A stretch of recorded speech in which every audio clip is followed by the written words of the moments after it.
Hvala gospodinu Malom. A sad imam čast i zadovoljstvo da najavim specijalnog gosta ovogodišnjeg Kopaonik Biznis foruma, gospodina Gary Jacobsa, predsjednika Svetske akademije nauka i umetnosti. Gospodin Jacobs je predsjednik Svetskog konzorcijuma univerziteta, član i počasni predsjednik Rimskog kluba, izvršni direktor Međunarodnog centra za mir i razvoj u Napa, Kalifornija. U svom višedecenijskom istraživanju objavio je veliki broj članaka o ekonomskoj teoriji, novcu i finansijama, poslovnom menadžmentu, obrazovanju, globalnom upravljanju, međunarodnom pravu, međunarodnoj bezbednosti, društvenom razvoju. Gospodin Jacobs je osnivač Međunarodnog centra za mir i hranu, gde je kopredsedavao timovima koji su razvili strategije za generisanje globalne pune zaposlenosti, kao i za ekonomsku tranziciju u istočnoj Evropi. Gospodine Jacobs, izvolite.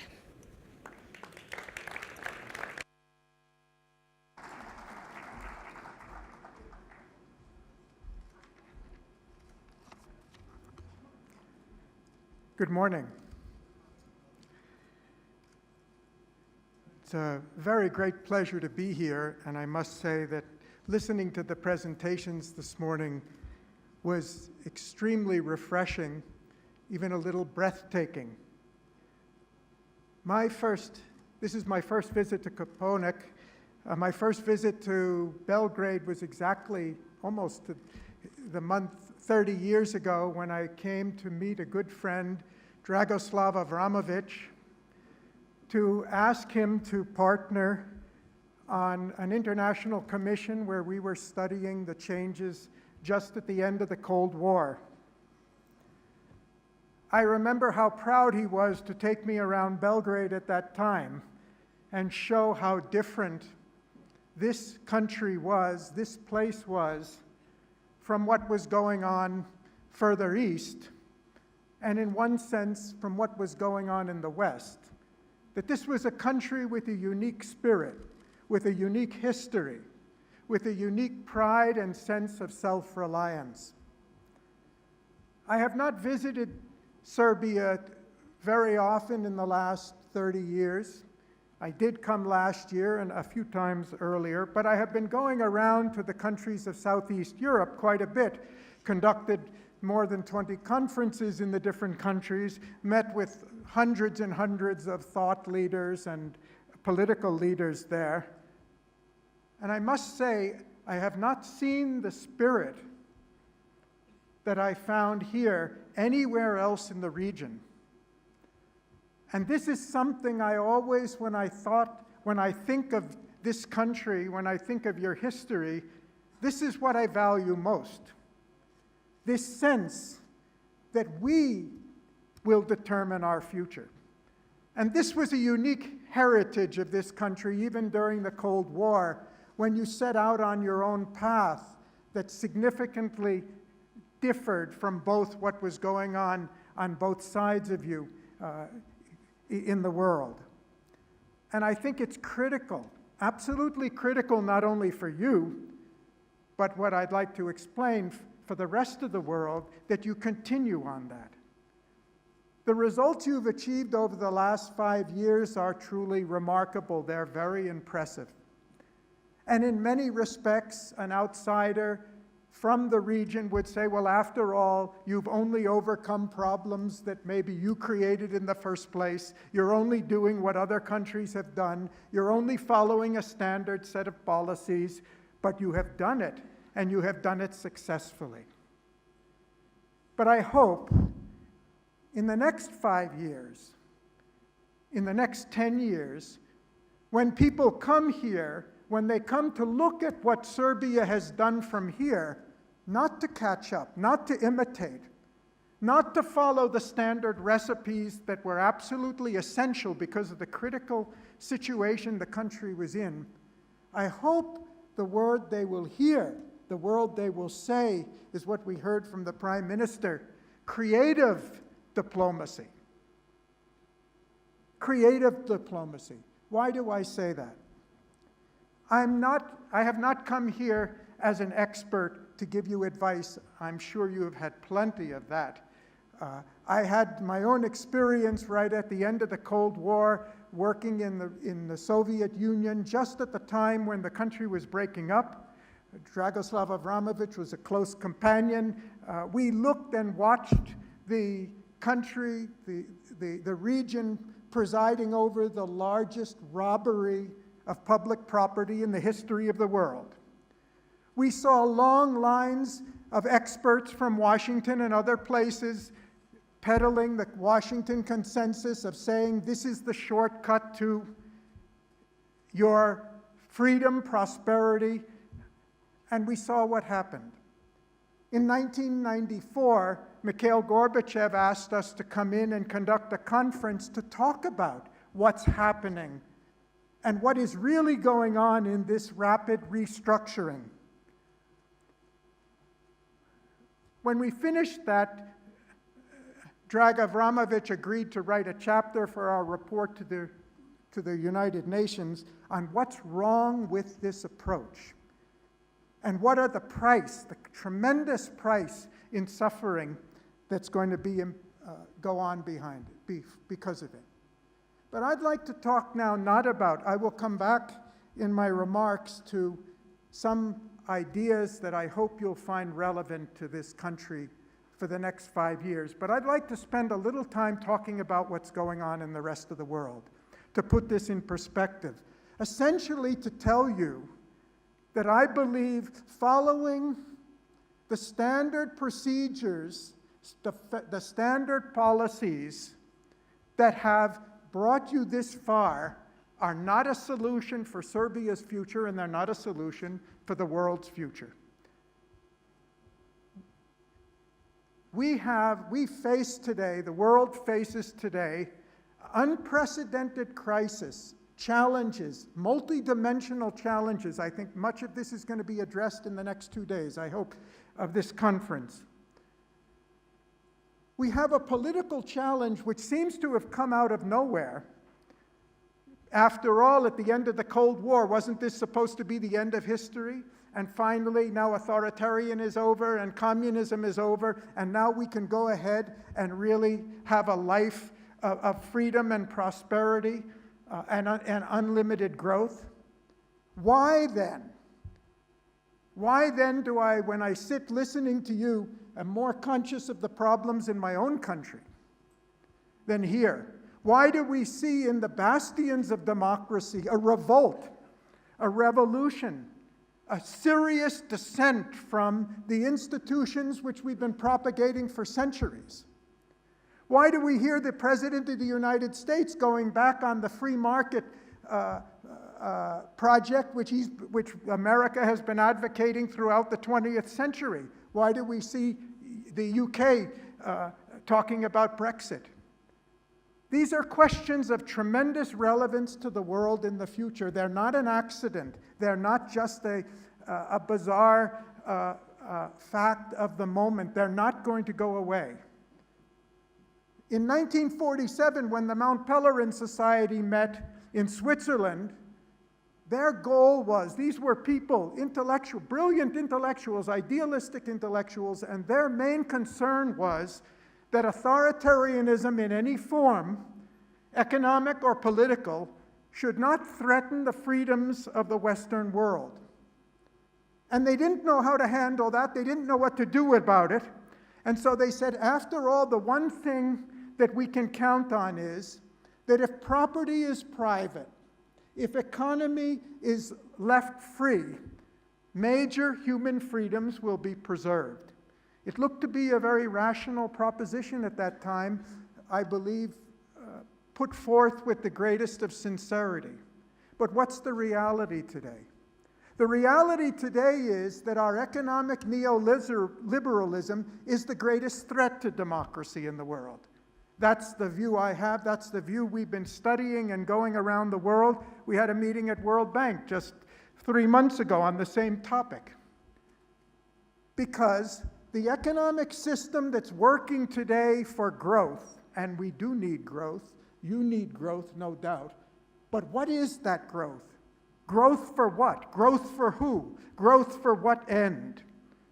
We've got a globalization of trade. We've got a financialization of the global markets.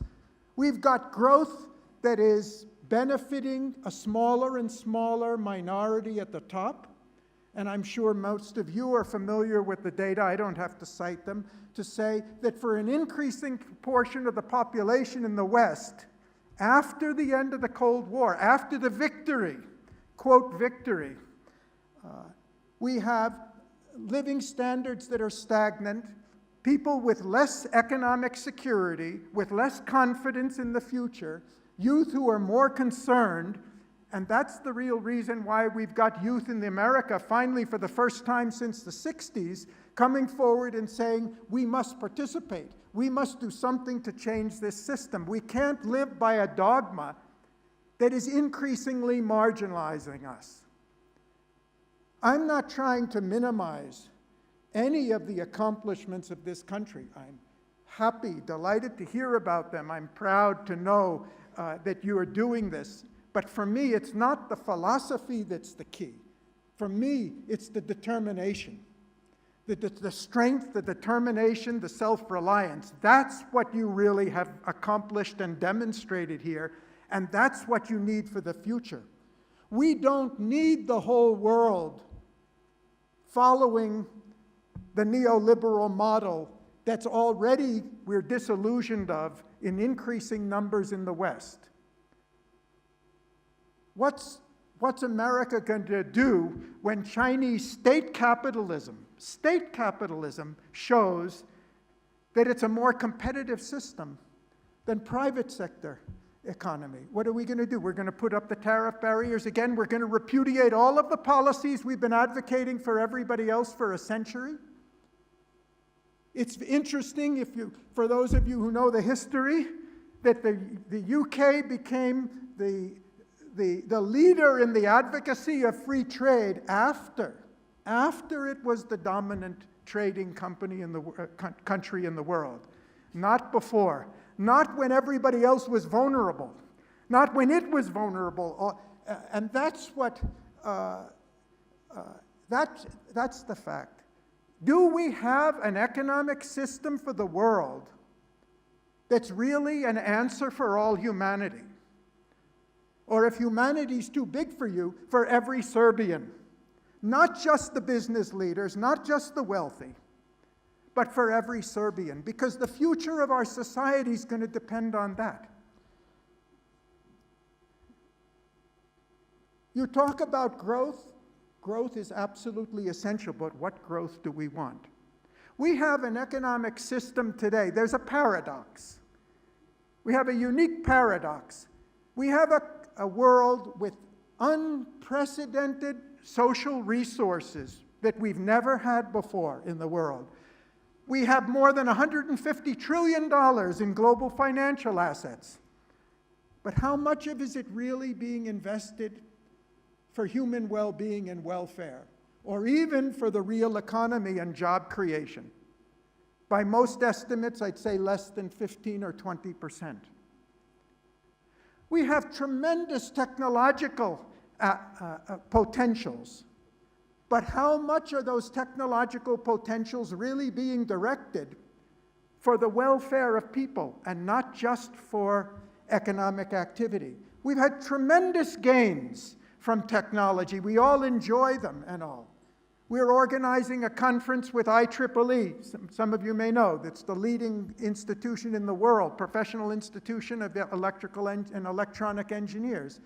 We're co-organizing a meeting with them on cognitive computing because they know themselves that the technology is not the answer.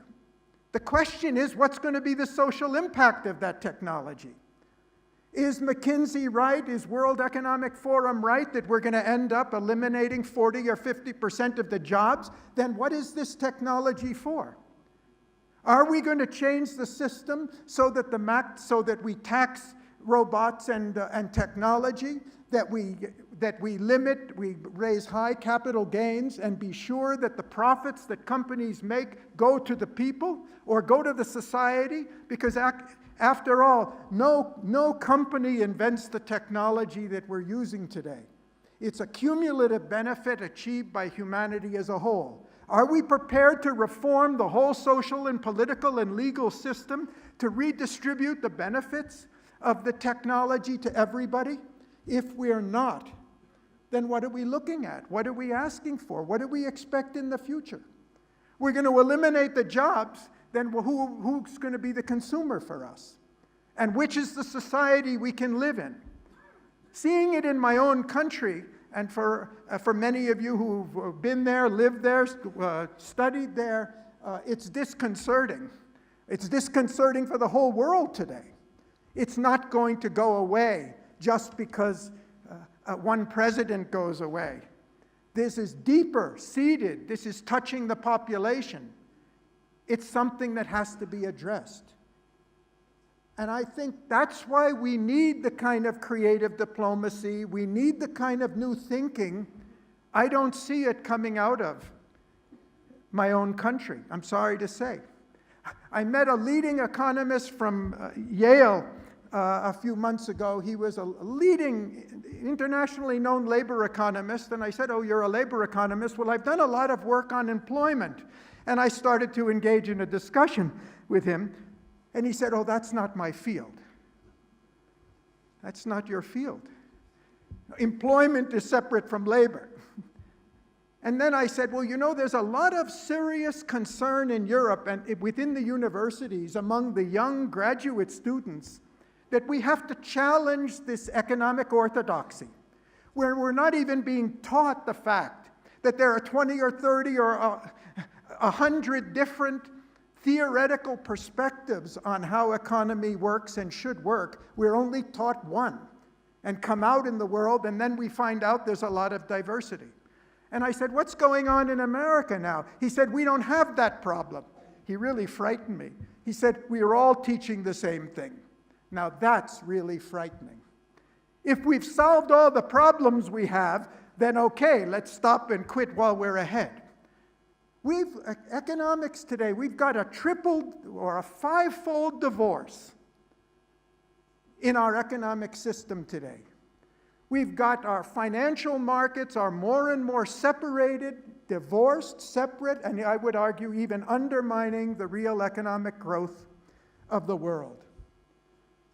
We've got our production more and more separated from employment generation, income generation than ever, and that's going to only increase unless we do something radically different. We've got the ecological challenge. For 200 years, we've had economic theory, ever since we ignored Malthus. For 200 years, we've had economic theory that ignores the environmental impact or the environmental limits. Can we go on this way in the future? Yes, for 5 years, you can strike up remarkable achievements, but we need more. I'm looking for more from Serbia than that. I'm looking for you, with the individuality of this perspective, being between two worlds for so long, to really rethink, not just the economy, rethink the society, rethink the political system. Not just Serbia, of course. There are others. I find, in one sense, more common sense in this intermediate region, people from this region, than I do on either of the other extremes. Because there's some kind of you've had the dual experience. You know the value of freedom. You value that autonomy and that freedom. But you also know the value of social stability, social relationships, social cohesiveness.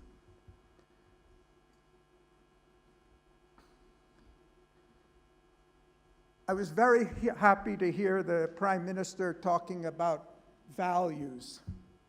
What are the values of our economic system today? Do we have a value system other than growth, other than profit, other than maximizing productivity? How can we revamp our economic theory?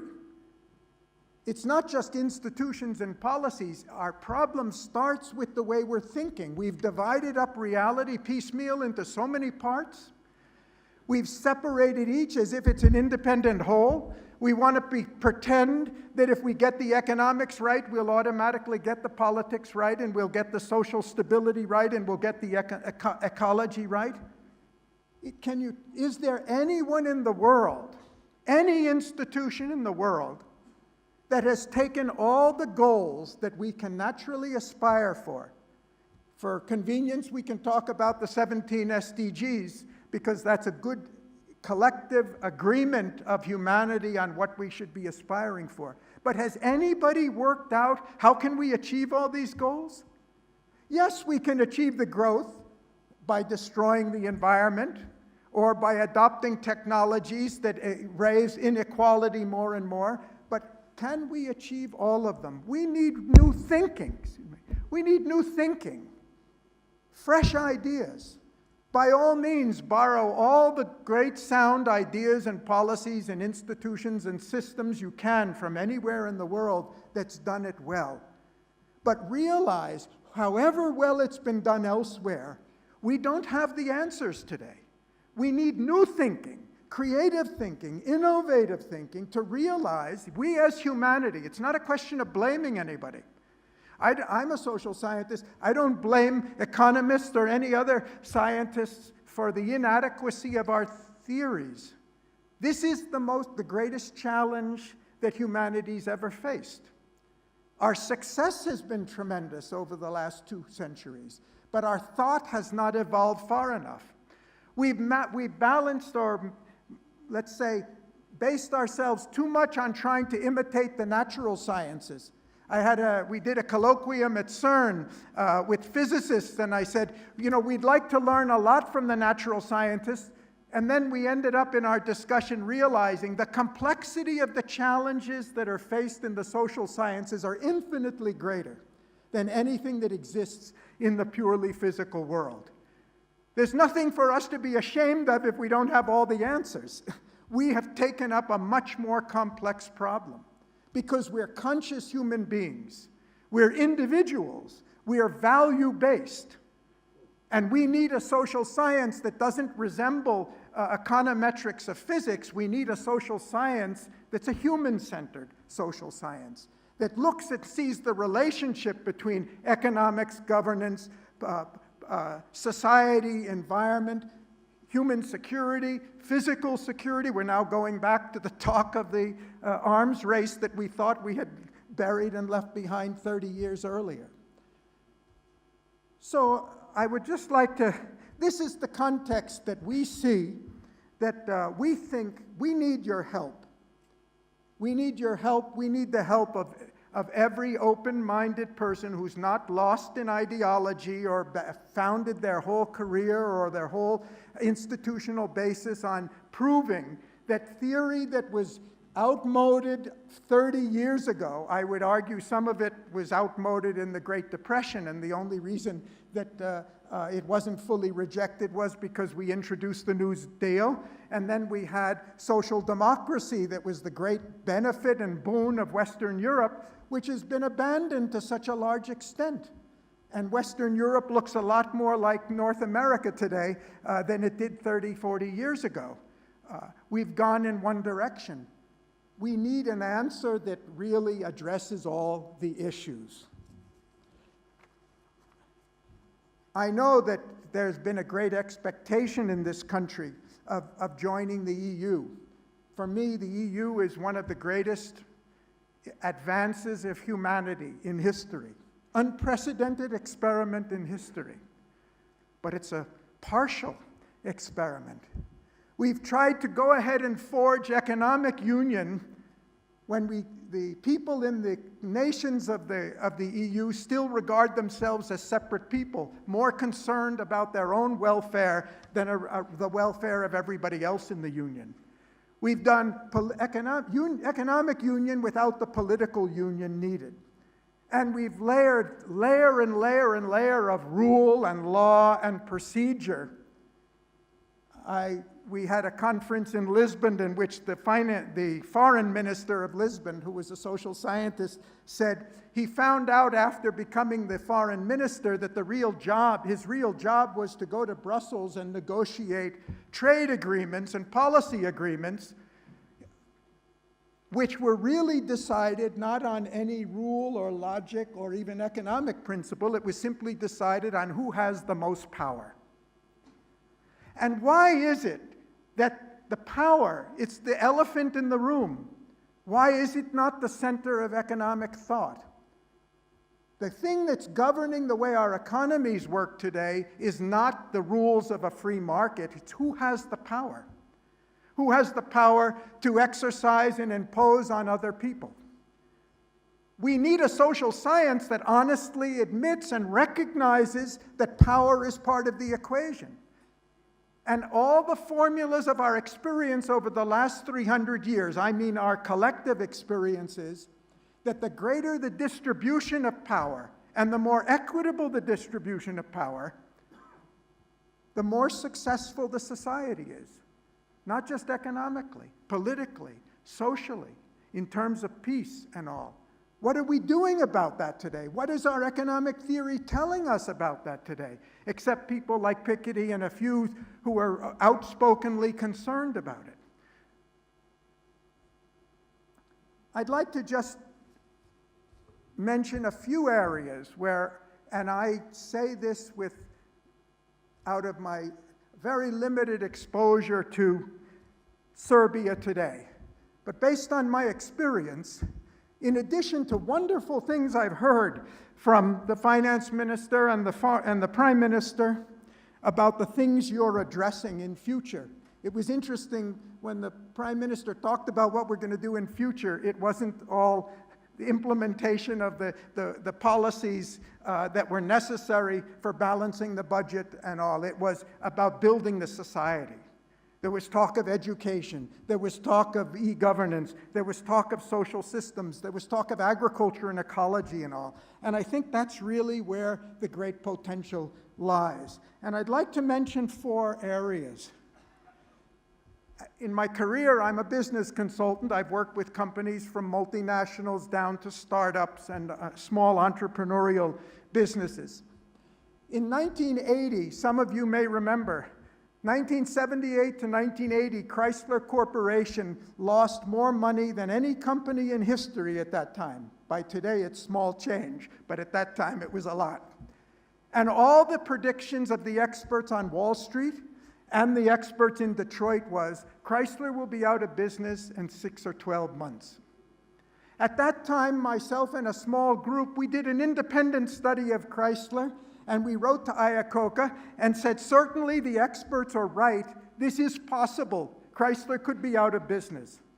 But when we look at the rich heritage and capabilities of this organization, we also believe that it could emerge from this crisis much stronger than it was before. The history, some of you may know, in order to avoid a failure that would have involved the loss of a few 100,000 jobs, the US gave 10-year bank guarantees to try to hold up the company a little longer. That didn't work because after getting those bank guarantees for $1.3 billion, Chrysler was down to about $10 million in the bank on daily expenditures of about $30 million. Didn't help. But in the next 3 years, Chrysler earned more money than it had earned cumulatively in the previous 59 years of its existence. It defied all the experts.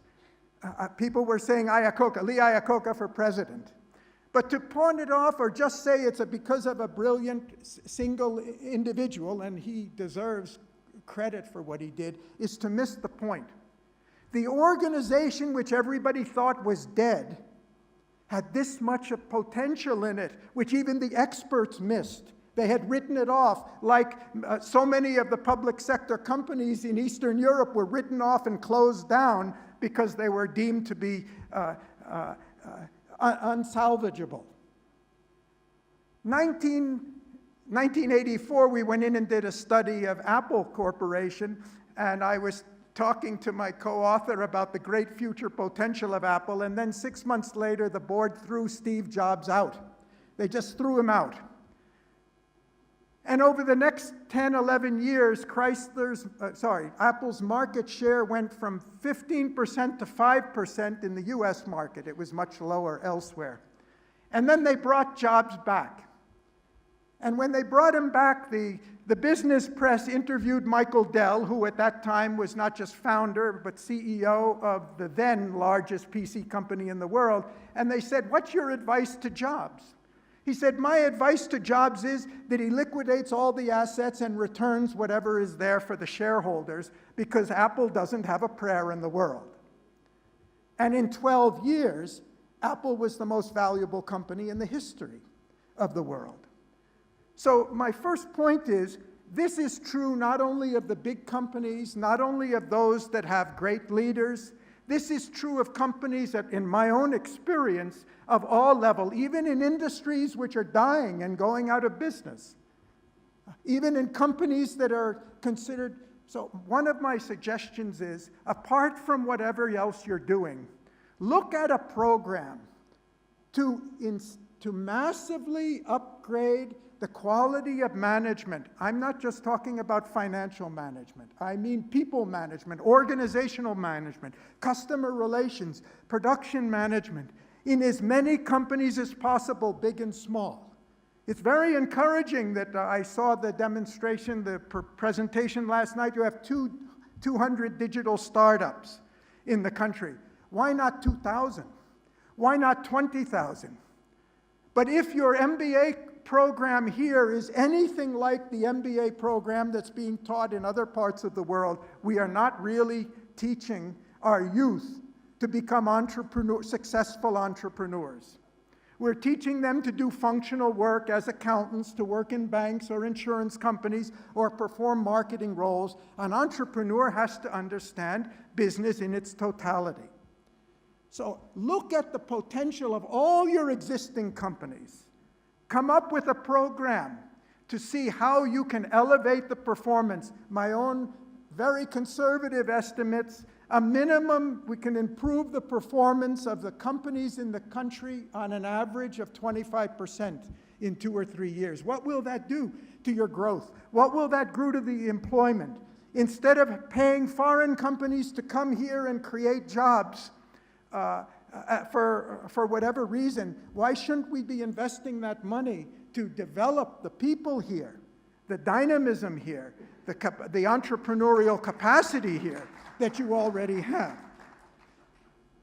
Second, employment. It was briefly mentioned when I was introduced back in 1991, and this was largely due to the influence of Dragoslav Avramovich. We conducted a study in India of the potential for full employment. This was such an absurd idea that nobody had ever asked even how much jobs you would have to create full employment, let alone how you would do it. The short answer is you'd need to create 100 million jobs in 10 years. Well, when you see data like that, you know there's no way to do anything about this, so you better quit while you're ahead. Incidentally, I was in Croatia about 5 years ago at the leading economic institute, and I said, "What is your program for full employment in the country?" And they blinked at me and they said, "Well, we don't have a program." I said, "Why not? Nobody ever asked us." Well, we asked the question and we came up with a strategy, and it was unbelievable to me. Within 3 months, the Prime Minister, the Cabinet, and the entire government of India had approved this strategy and made it official policy of the government. Have we asked that question? You're doing a lot to create jobs. Can we ask the question, is there any way we could create full employment in Serbia? Not by calculating how much investment we need. Where are those jobs? Where are the human needs that are not being met? Whether it's in education or healthcare or in services or in IT sector, for sure, or in any other area, agriculture. It's a good place to look. I'm sure you will discover enormous untapped social potential. When we look at things from the macro level, very often we miss the great real opportunities that are there at the level of people and at the level of enterprises and at the level of the local markets. It's a rich potential to be tapped. In 1994, and I'll try to wrap up because I know we're already very behind schedule. 1994, I was visiting Dragoslav Avramovich in his Geneva. He had 3 homes, one in Geneva, one in Belgrade, one in Maryland. And we were sitting there because I asked him to write the chapter for our report to the UN on the transition in Eastern Europe. And while we were talking about it, he had a call from the president's office in Belgrade asking him to come back because they have a very serious problem of hyperinflation, and they want his advice.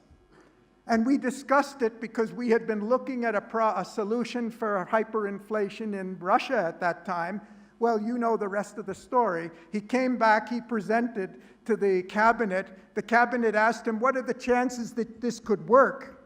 He said, nobody's ever done it before, and nobody's ever handled hyperinflation under these extreme circumstances, so my guess is maybe 30 or 35%. They said, fine, we're going to do it, and you're in charge.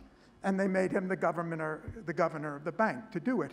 And within 10 days, inflation rates came down to single digit. Now, what does that tell us about money? Our speaker from MasterCard spoke the magic word, trust. The whole money system, the whole economic system, the whole political system, the whole legal system is based on a social infrastructure, a psychological infrastructure of trust and confidence. And if we can create that trust and confidence, I think the spirit with which the government is going ahead merits that. We can create money. He created a parallel currency. Why not do it again? Now that there's blockchain there are some very interesting proposals out there. All the major central banks in the world are studying how they can use blockchain to create their own direct currency that can target money into the economy without having to go through the banking system where 90% of it gets lost, gets off for speculation, or gets off for shareholder value and buybacks rather than really stimulating jobs and the real economy. And last, I'm very happy to hear that so many of the speakers mentioned education. And I'm really grateful to Alexander Vlahovic and Dragan Durasin and Nebojša Neskovic, who are working with us. We're organizing a conference here in November in Belgrade on the future of education. We've been studying all over the world and where education is. In the best of countries, the potential for elevating our educational system, I'm not talking about massive investments, and I'm talking about just to make education more effective. This is a critical driver, and it's not just a question about getting technology in the classroom, though that can be helpful. But the real thing is we've got to shift education from stuffing information into the heads of students to bringing out their curiosity, their capacity to learn. It's the human being we're trying to develop, not the subject. We want human beings that are more motivated, more capable, have a greater understanding, can be more productive citizens in the world. And this country seems to be born for it. Why not do it here? We had, in a conference in Brazil a few months ago, we had the head of École 42. I don't know if any of you know about it. Started by an IT billionaire in France. He wanted to streamline and upgrade the education for computer programmers, for digital programmers. He created an institution with 3,000 students and only 7 faculty members, and none of them were teachers. The students were teaching themselves, they were learning in a project basis, and he showed and demonstrated that within 18 months, those that were motivated would be fully employable, or better than that, they would be so much independent, they would go out and start their own companies. The next one was set up in Silicon Valley. Now there are 12 of them. One of them's in Kiev. Why not take models like this from around the world that can completely revamp the pedagogy of our education. The idea is not to catch up and imitate the Harvards and Oxfords, and even if some of you have been and had the benefit of their education. That's not what's going to change the world and prepare the society. We need a new paradigm in education, and there are enough ideas out there to do it. Why not do it here? So I thank you for this opportunity. I really look forward to watching the progress of this country. I believe that the name of Serbia is going to be much bigger than the population in the future. And the world needs it, not just you. Thank you.